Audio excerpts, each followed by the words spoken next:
is now the general manager over there. I said, I can't wait. I'm going to make this a very Omaha-centric speech tonight. And then, of course, when they heard that, both of them chickened out and refused to come here because they didn't want to hear the truth. But that got me thinking about the way the FBI used to think about me. And I have to say this, and I hope that Jonathan will tell Mr. Growney that he may be the only one of maybe thousands of FBI agents that I ever cross-examined who told anything that resembled the truth. He made a mistake. As a matter of fact, he apologized for telling the truth, which was an amazing thing, but I guess history repeats itself, and we're right back where we were when I had him on the witness stand. But I began to think about my life and how lucky I am because the government didn't like me. Matter of fact, I would go into different districts, and today I had the unfortunate experience of going out to a storage facility and had all of the plaques and the admissions from various courts around the country, the Supreme Court, the First Circuit, the Second Circuit, the Third Circuit, all the way through the 11th Circuit, and there's no room. Carolyn will not allow me to bring anything home. So I had to leave it there, and by tomorrow it'll either be burned or crushed or something, and gone forever. 45 years of practicing law and being the mayor, just going up in smoke. But it made me think, because I saw the different stories that were taking place, reading the newspaper articles that were there, that the FBI really didn't like me. And a lot of judges didn't like me. The reason that I got admitted to all of these courts around the country, in particular the Western District of Texas, so that I asked the judge, why do I have to become a bar of the Western District of Texas? I don't even speak Spanish. Oh, sorry. I don't mean to offend anybody here. And the only answer that he had was a truthful one. He said, because I can't wait to hold you in contempt of court. And if you go back to Las Vegas, I won't have any jurisdiction over you. And if, in fact, you are a member of the bar of the Western District of Texas, I will be able to haul you back here and put you in jail for as long as I would like. I said, well, I understand, Your Honor. But apparently he was not the Lone Ranger, because I saw these plaques from just about every place I ever practiced law. I think every judge in the country wanted to throw me in jail. And that's why I'm never late, because if you know me, I am never late for an appointment, because I was not going to give them a reason to hold me in contempt of court. They would rather throw me in the can than one of my clients. As a matter of fact, there's a judge here, Phil Pro, who ordered that I go to a jail for failing to turn over certain records that the government wanted concerning the fee arrangement between my client and my client's friends and myself, and I refused to turn it over.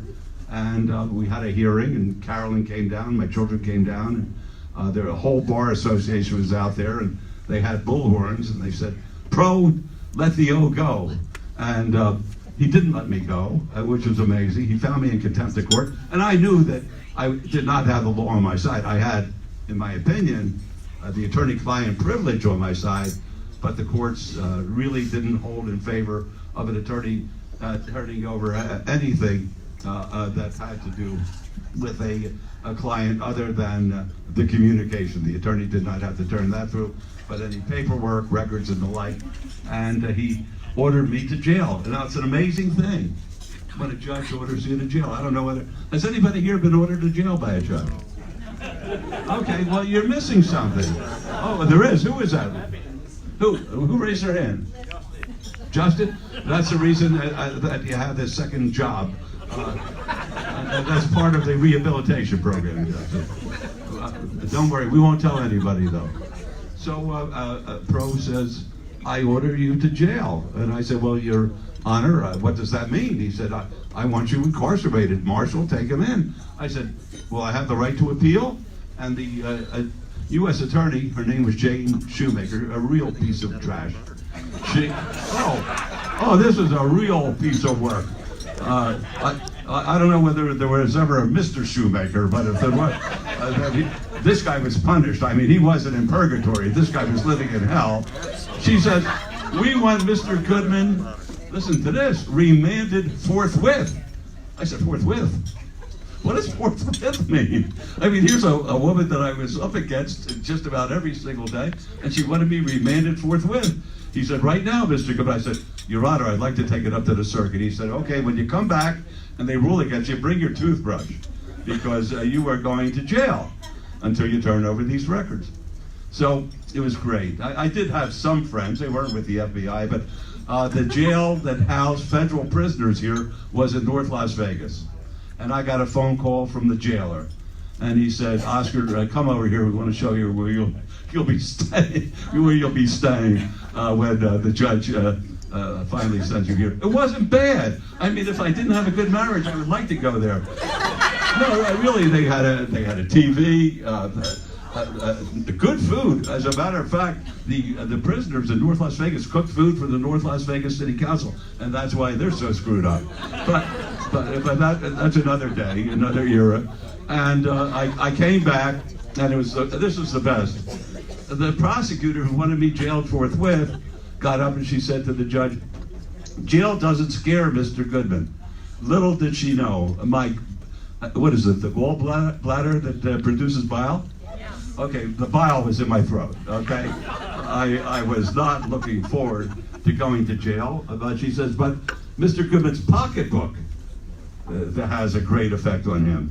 So the judge says, well, you're not asking that he be sent to jail? And she said, no, we're changing our mind. We want to fine him until he gives us the material. And I said, Judge, you do whatever these people want? He said, Mr. Goodman, I'm going to fine you $25,000 a day, the first day, until you turn over the material, and $2,500 a day thereafter. Well, I said, I'm not sure. Do you take credit cards? I said, because I did not have cash on my person. And he says, I'm sure you'll be able to meet the obligation. It comes Friday. I paid the $25,000, a couple of days between. It comes Friday, and I called the judge up. I said, Judge, I went over to the clerk's office to pay them $2,500. They won't take the money on Friday because they have no place to hold it, and they don't know how to account for it. There's never been anything like this. There's no box that they could check saying what this money is for. So he says, well, we'll straighten it out, Mr. Goodman. Just come back on Monday and pay them. Well, I got up to $50,000, and the client finally said, it's getting it's ridiculous. And I said, no, I have to do this as a matter of principle. And I was representing Jack Gordon. Now, very few people, unless they lived here, knew who Jack Gordon was. Jack Gordon was a fellow who had a lot of little businesses over at Circus, but his claim to fame is he married LaToya Jackson. And I'm the only person in the history of the world who has a picture of LaToya Gordon saying to my husband's attorney, I love you, LaToya Gordon, which I thought was, that's worth a little bit of money. And I'm representing Jack on a very interesting case down in Newport.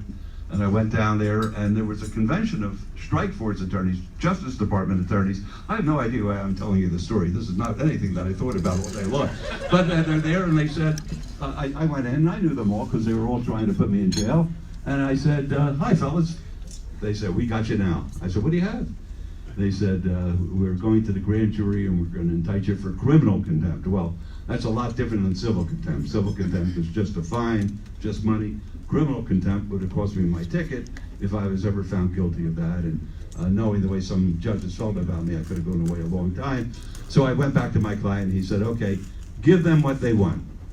What they wanted was the receipt of the fee that I got as a retainer for representing this person. They wanted to know the amount and who paid it.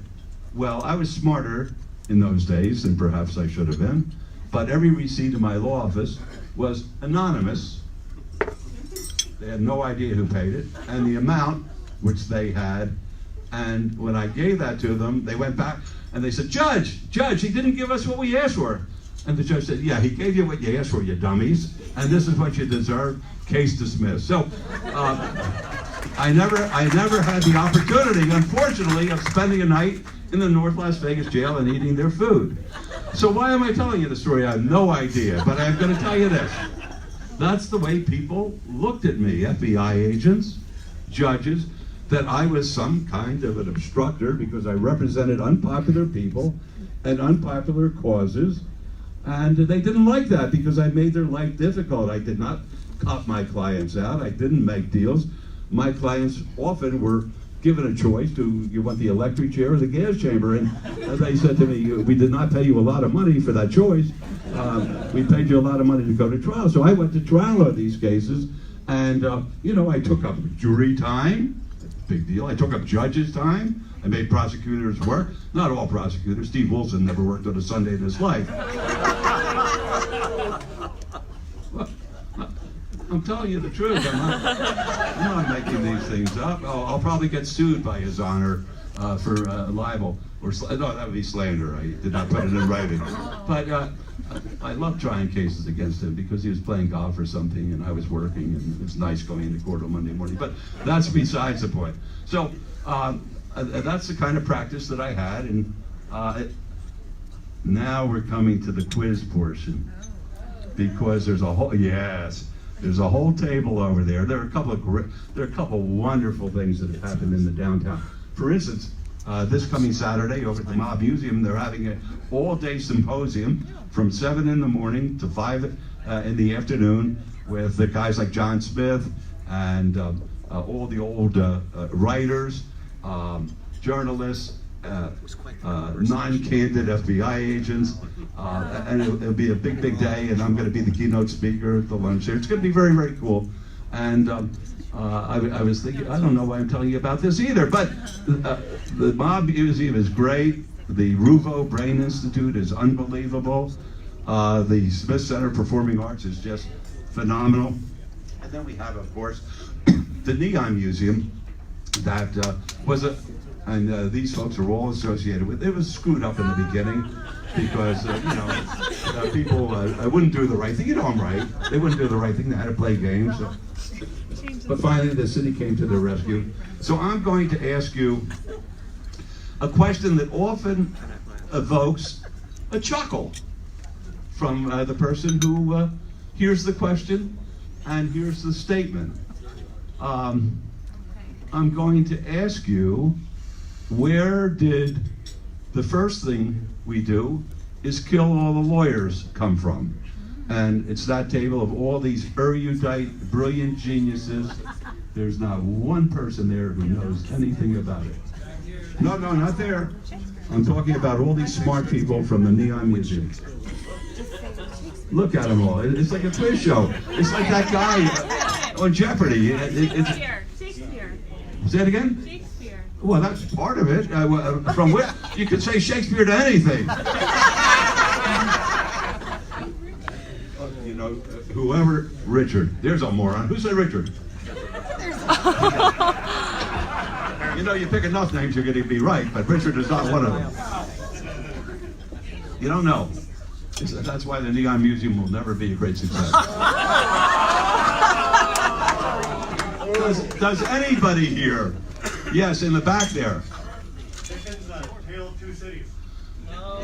Where did you go to school? Where did you go to school, sir?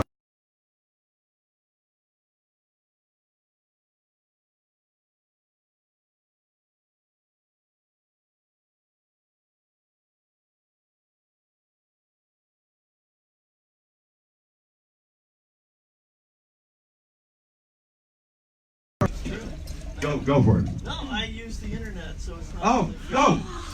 That's cheating. Forget about it. Anybody know from their mind? Hamlet. You better sell your stock in William Hill. Joe Asher just came with one of the dumbest statements I've ever heard in my life. Does anybody know? My daughter went to Stanford. She doesn't even know. Did they do anything at Stanford when you were there? Henry VI. Ooh. Part 2. My daughter's right. Wow. And the statement was, the first thing we do is kill all the lawyers. And who laughed? Well, that's what FBI agents did when they heard that statement. They laughed because they thought it was very funny. But it wasn't funny because Jake the Butcher said to Mr. Cade, who was trying to overthrow the government in England, in order that he might become king if he created enough of a to-do over there. That was their suggestion, because lawyers were the only thing in the way of standing between the despot and the citizenry. And it was a compliment to lawyers. It wasn't a knock of lawyers. And everybody who's dumb, like all of you are, had no idea. You thought it was a knock against lawyers. It was just the opposite. It was a very, and don't take anything seriously or personally here. Look at the guy from Absinthe. I think of Absinthe. I think you're an Absinthe junkie. What? Absinthe is like poison, is it not? Pardon me? Delicious poison. No, well, if you're going to die, you may as well die smiling, right? Okay, so I'm going back to Mr. Growney. Everyone forgot who Mr. Growney is. Mr. Growney is the FBI agent up in Omaha who used to follow me. Now, there are two types of evidence. There's direct evidence, where you see something. Eyewitness testimony is direct evidence. Somebody says something to you, that's direct evidence. And then there's circumstantial evidence. Circumstantial evidence is when you go to sleep tonight, and it's beautiful outside when you're riding home, and you get up in the morning, and you see the snow is covered, the ground is covered with snow. Now, you didn't see it snow, but circumstantially, you know that during the night when you were sleeping, it snowed. Circumstantial evidence and direct evidence have equal weight as far as the law is concerned, although most people would rather have direct evidence than circumstantial evidence, but as far as the law is concerned, they're equal. Well, I have my first story. Believe it or not, we're starving to death here, and I'm telling you my first story. This is right on time. This is incredible. I'm up in there, and everything comes back to Las Vegas, though. They had a race in sports here at the old Union Plaza, and the fellow who was in charge of its name was Johnny Quinn. I don't know whether people have been around here long enough to remember Johnny, but he was just the nicest guy in the world, a great runner of sports books. He was the first one, really, who was into the sports books in Las Vegas. And he had a father-in-law called Little Maxie Abramson. Little Maxie was 5 foot tall, and he owned a bar in Omaha. And the bar was famous for two things. One, for the roast beef sandwiches, and two, for the fact that they took wagers on events up there. And I was hired when Little Maxie got indicted for illegal bookmaking, and I was lucky enough to win that case for him.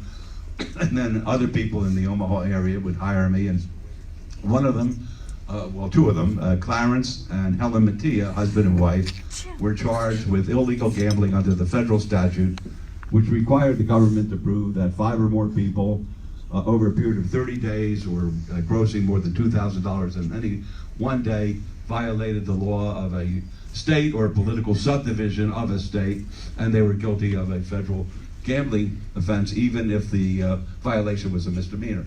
Well, I went up there, and I'm representing, it's an important case as far as Omaha, because Mattia was one of the leaders of Christ the King Church up there, which is a major religious institution, very well respected, and people didn't like the fact that he was being charged, or in my opinion, overcharged by the statute itself, and the government really wanted to get him, and I was his lawyer, and they wanted to get me.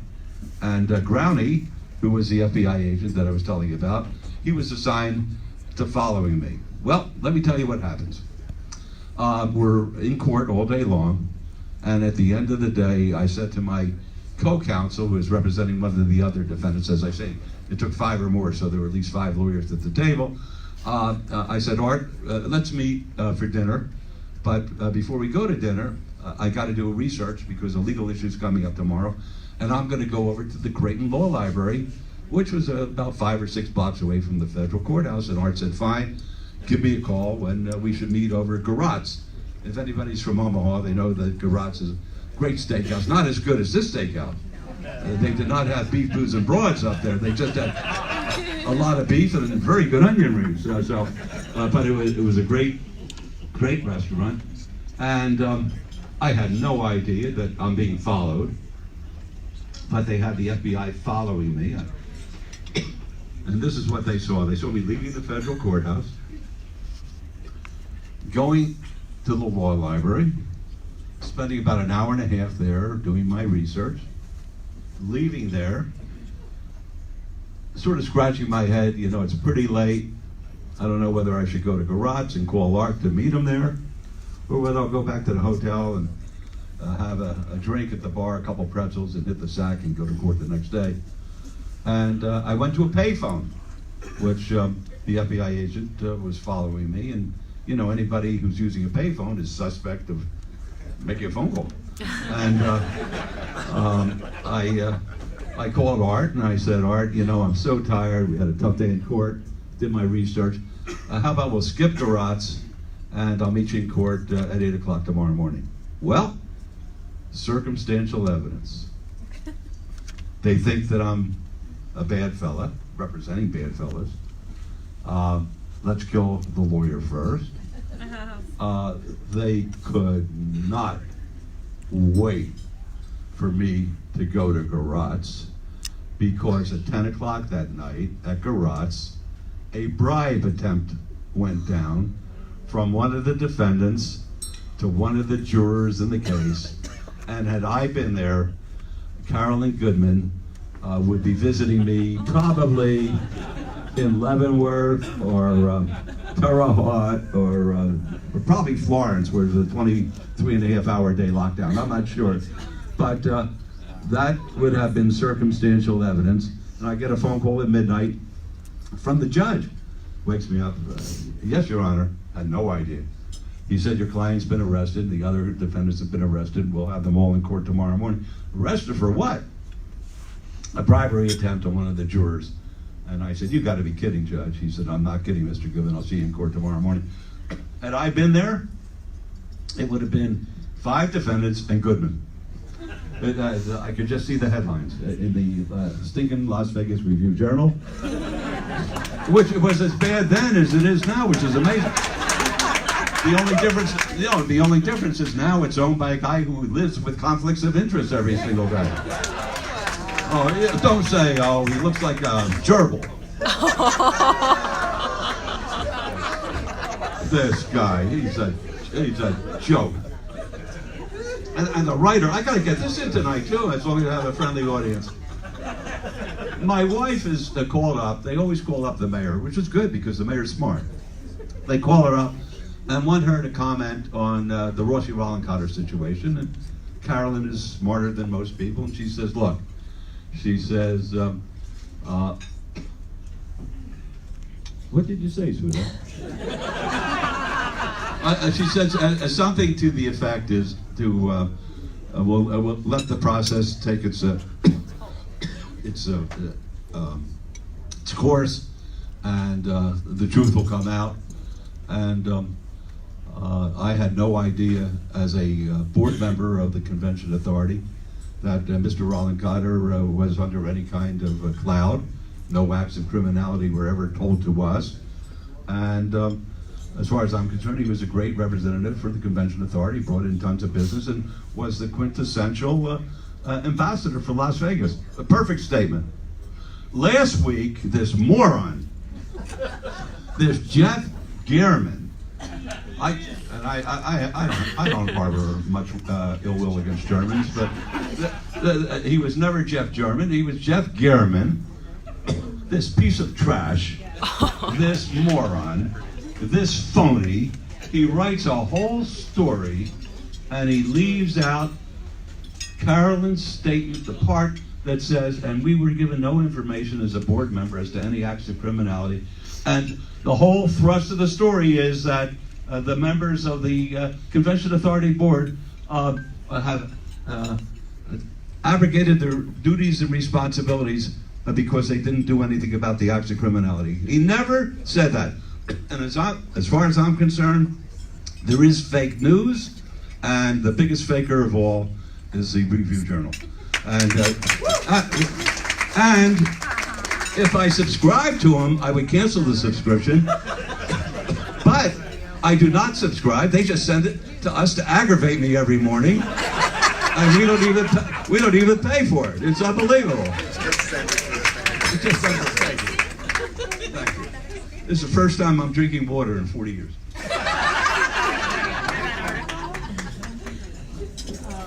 Jonathan, I'm talking too long, am I not? Okay, just a couple of others. I want to tell you about a stupid client who can get you into a lot of trouble when you know nothing about it. And some people, I think Gil probably knows. Did you know Richard Gordon? Nicest guy in the world, right? The dumbest SOB who ever lived. This was a client of mine. This guy, listen to this. He sends me in the United States mail, knowing the kind of pressure I'm up against every single day by the FBI, the stinking FBI. Guess what he sends me? A box full of cocaine. And he calls me up. This is a true story. And he says, I didn't know who to send it to. I wanted to get rid of it. I couldn't think of anybody who could get rid of it except you. Can you imagine if the FBI intercepted this box full of cocaine coming to my home? I would be in, oh geez, I'd be in Boron. I'd be in every federal penitentiary. I'd still be in. But see, that's how easy it is to get into trouble. And then I'm representing the head of the mob in Kansas City. This is the greatest. I love the guy. He, one of the smartest people I ever met. He knew who Henry VI was. Okay? Yeah, he didn't have a neon museum. He was a self-educated person, not a pompous dilettante. And this guy, he's the head of the mob. Nick Sevilla was his name, and he looked like a Roman centurion. I love the guy, and he calls me up, and of course, he's no genius. They had a technique in Kansas City where they felt because they used a lawyer's office that the FBI couldn't do anything because of the sacrosanct position between attorneys and clients. So every time the lawyer, Jim Quinn from Quinn and Peebles, went out to play golf, and he was he always went out at 1 o'clock every day to play golf, Nick went to his office and used Quinn's phone. And one of the phone calls, which was being intercepted, was to Oscar. And, hi, hey Nick, how are you, buddy? Good, Oscar. I have a question for you. Is Frank Rosenthal, who, if you don't know, he was the one portrayed by De Niro in the movie Casino, and was reputedly the head of the entire Argent Corporation and the Stardust and the Hacienda and the Marina and Fremont and all those hotels. I have a question about Frank Rosenthal. I said, you know, if I'm not going to be violating my relationship with him because he's my client, I'm happy to try to help you.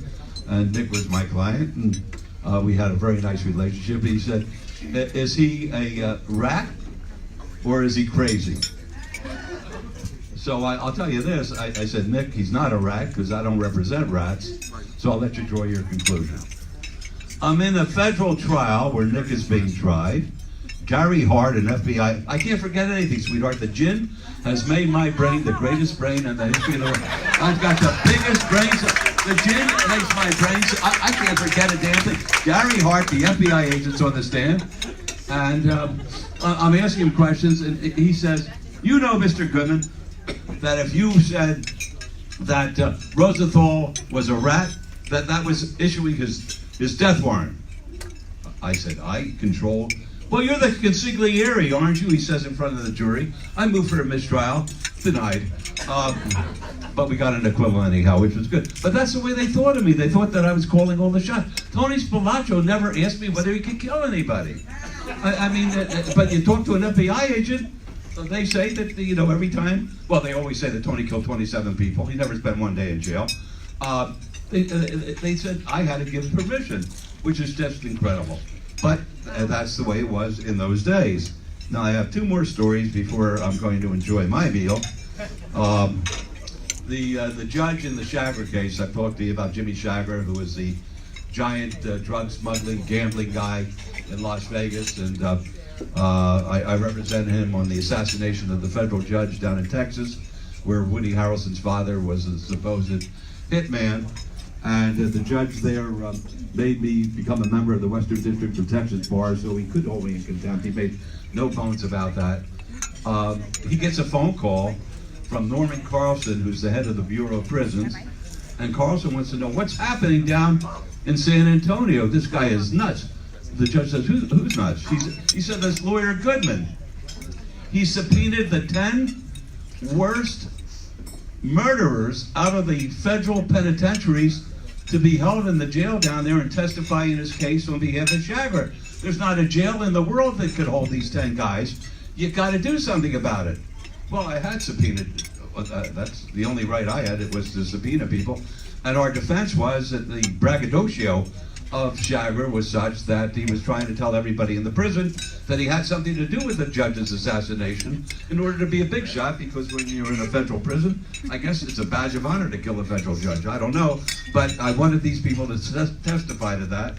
And the judge said, well, we're not going to have, Mr. Goodman, come here, we're not going to have all these people sent to the county jail, but I'll have them sent to the federal penitentiary in Atlanta. And I'll let you go, this is nice, I'll let you go up on Sunday and interview them. Well, I thought this was my death warrant, because when I got to the Atlanta penitentiary, they put me in a room with the 10 meanest, toughest, most rotten killers in the history of the federal judicial system, and didn't have a guard in the room with me. And a couple of people who were in the room were Marielitos, which were the criminals that had come over from Cuba who didn't speak any English. And I came in there and I saw the way these people were looking at me, and one of the few times in my life I was a little concerned. And I'm not, unlike the people from the Neon Music, I'm not a master of Spanish. I have a hard time with English, but I did know one word. I'm saying avocado, avocado. And I wasn't talking about the fruit or the vegetable. I was talking avocado, which means lawyer, believe it or not, in Spanish. Well, I finally was able to at least get the Marielitos out of my way, and then I had to deal with those who spoke very poor English, and finally decided not to use them, because if I put these guys on the witness stand, there's no telling what they would have said. And but we got an acquittal in that one. That was a not guilty, which is a big win. And as a matter of fact, they're talking about making a Netflix series out of that the Chagrin case, which is very nice. Okay, well, other than the fact that when I would represent very mundane, regular, alleged murderers, and had to go to places like Zephyr Cove, which nobody in the room knows where Zephyr Cove is, because you can't afford to go to Lake Tahoe. Oh, you do, of course, you're rich. I know this. I represent a fellow in a murder case up there, and all of his colleagues were going around the motel where I was staying in motorcycles. And then I had a case down in Tyler, Texas, and all my wife could say, "Oh, that's where the Kilgore Rangerettes are from." I mean, like, I could care less about the Kilgore Rangerettes. I went into a room. I never saw body lice, and I'm sorry you're eating. But when I walked into the room, they were all over the bed, all over the sink, and their motorcycles outside, looking to hurt me. So I stood up all night. You ever stayed up all night in one spot so that lice wouldn't eat you and you wouldn't be killed by a motorcycle person? Well, I did that there. And then I represented somebody charged with killing the owner of the House of Prostitution in Lathrop Wells, which I'm sure none of you ladies ever visited. Well, I'm an equal opportunity employer. And the Highway Patrol actually bought me a Kevlar vest. I still have it. I was going to bring it tonight for everyone to autograph it, but I had to wear a body vest so they wouldn't hurt me there. Those things never scared me, because I knew I was doing the right thing. And when you do the right thing, no one ever gets hurt doing the right thing. And I love Las Vegas. I love everybody here. You're a great audience. You're wonderful people. I love my wife. I love my daughter. I like Jonathan. Scott, I'm not so sure about you. I mean, I go all around the room here and tell people, Joe, I had respect for you until you blew it tonight. And I don't like anybody at the Neon Museum. No, you're too dumb for me to like. Oh, stop. Oh, you big babies, you. But thank you very much for being so nice to me tonight. Thanks.